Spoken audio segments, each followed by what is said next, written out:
Yes, Sarah. Okay, my question is actually for Sarah. I have two questions. One, what is your relationship with Spencer? Are you friends? Do you know I him? met him last night, actually. I didn't know him before the incident. Okay. And could you recount what exactly happened with Trial? Ernest, sorry. Trial of Ernest, sorry. Okay, I ran into him at Hill, and he asked me if I had voted yet, and I said no. And he offered to log me into the computer, and I agreed to do so.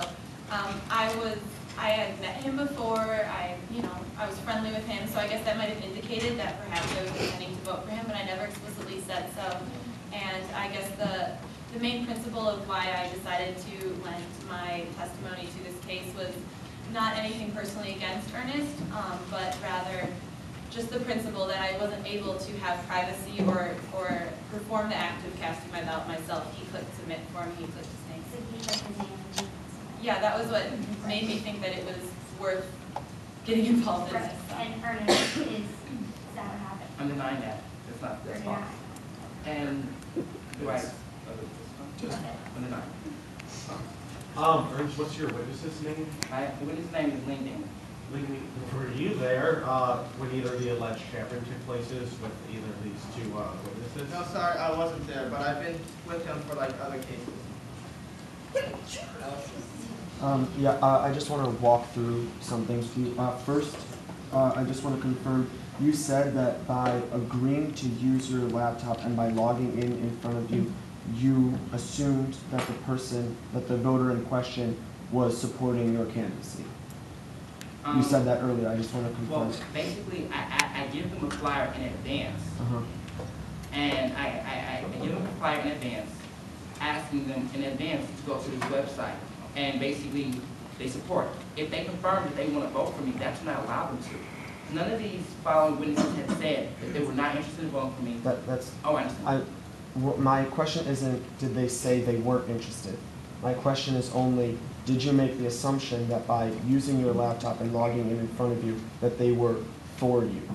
Yes. You made that assumption. Okay, and now, my second question is that you denied Sarah's claim that you clicked the mouse for her, and I want to know now, do you deny Ben's claim that you clicked the mouse for him, and do you deny the whole story about the refreshing incident? Yeah, I deny that, absolutely. I mean, at any moment that these people felt uncomfortable, they could have logged off if they felt like I was any invasive or anything protecting their privacy, nor did they offer privacy. And if they didn't feel comfortable at all, they could have logged off. I mean, the fact that they're using my laptop and they're doing it in an open setting, that is also violating their privacy as well. I mean, anyone else could have easily clicked it for them or whatnot. If they felt uncomfortable at any moment, they could have had the right, as they did, to log in with their password and click the button. So at any time, I did not, see how I could have easily snapped on there and clicked the buttons for them. I deny that allegation. Hey Ben, so to walk through your testimony again, he came up with his computer. I'll just give it to you again. I don't think the whole thing, but he came up with his computer. You felt uncomfortable with his advice, you wanted to see that you logged on.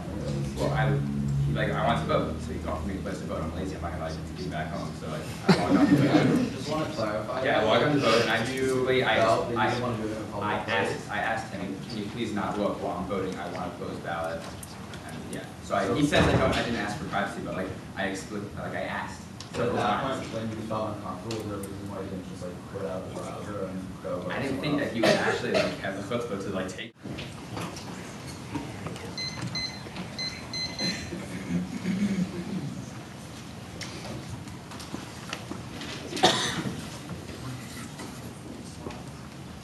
Okay.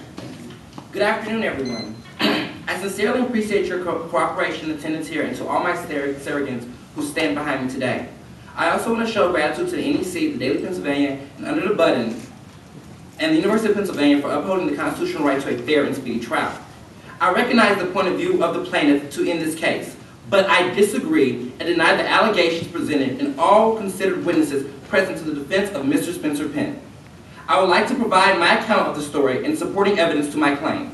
On Tuesday evening at Hill Dining Hall, I went out and campaigned with my laptop and flyers presented on location and asked voters if they had voted for president, and if not, presented my platform, gave them a flyer, and asked them if they were interested in voting for me, and if they confirmed, allowed them to access my laptop where they can log in www.pennstud.com and vote for me themselves. Many candidates, including Mr. Penn, have participated in this campaigning method. In my opinion, it is effective. However, in no way should a voter feel obligated to vote for any other candidate if they prefer not to at the time. Their consent is at their discretion. The moment they volunteer to log in and submit their vote, it is apparently obvious they feel comfortable with the candidate's opportunity to provide them the vote.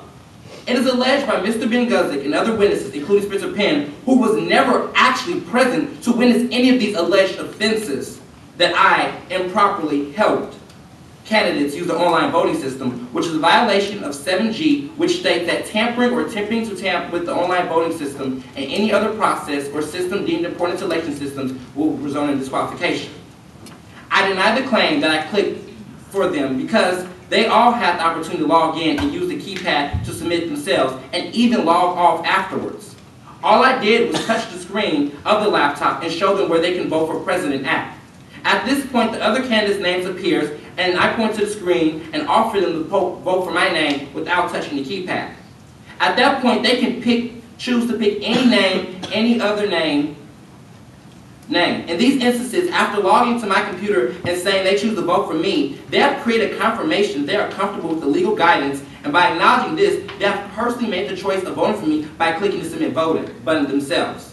This is how I operated with all my voters, including Mr. Guzik, and I followed the legal protocol that is under the jurisdiction of the NEC. It is not a violation to tell voters where to vote. Guzik was aware that I gave him Exhibit A, this flyer right here, this flyer with the website and that details of who and what and where to vote. This is not improper helping. It is not a violation to explain how to vote, and on the website at the volunteer discretion of the voter. Mr. Ben Guzik logged into my computer and chose to vote for me. He had not at any instant shared his interest in another candidate, otherwise I would have not allowed him to use my laptop as a resource. The jury cannot ignore this. He used the keypad and he chose the candidate. If he at any moment wanted to vote for someone else, including Spencer Penn, he could have asked if to choose for this candidate, and even in fact, Spencer Penn's name was on the ballot, so he could have obviously saw it and clicked it himself. If he at any moment wanted privacy to cast his vote, at any time he could have asked me to excuse myself like the older voters had done. But this was not the case. He allowed me to offer fair and legal guidance at his discretion on how to vote. Most of the candidates, including Spencer Penn, has done this, and this is legitimate. In the NEC guideline, there is no true definition or example of what is deemed tampering or improperly helping someone. It is subjective, and I did not facilitate to any physical or verbal lying to the voting system or tampering. What I did was very universal and in accordance.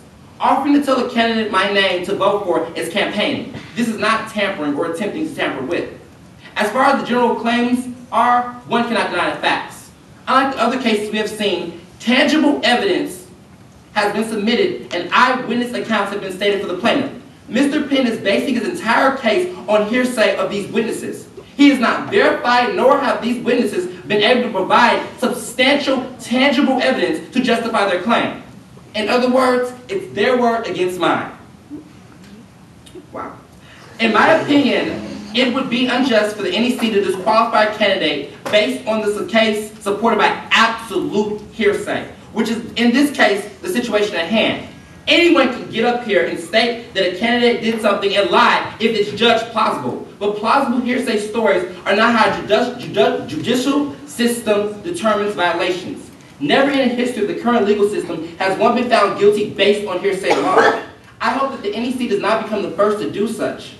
Just as they can prevent witnesses to verify that I tamper with the voting system, is the same way I can present my own to verify the opposite. I present Exhibit B, voting freshman Ling Dang, to the stand and testify what you have seen on this campaign trail in reference of using the online system to track voters. Mr. Dean, will you briefly state your testimony? Okay, well, some of you guys might know me. I'm also running in this campaign, and Ernest and I have campaigned together, so I've seen his method.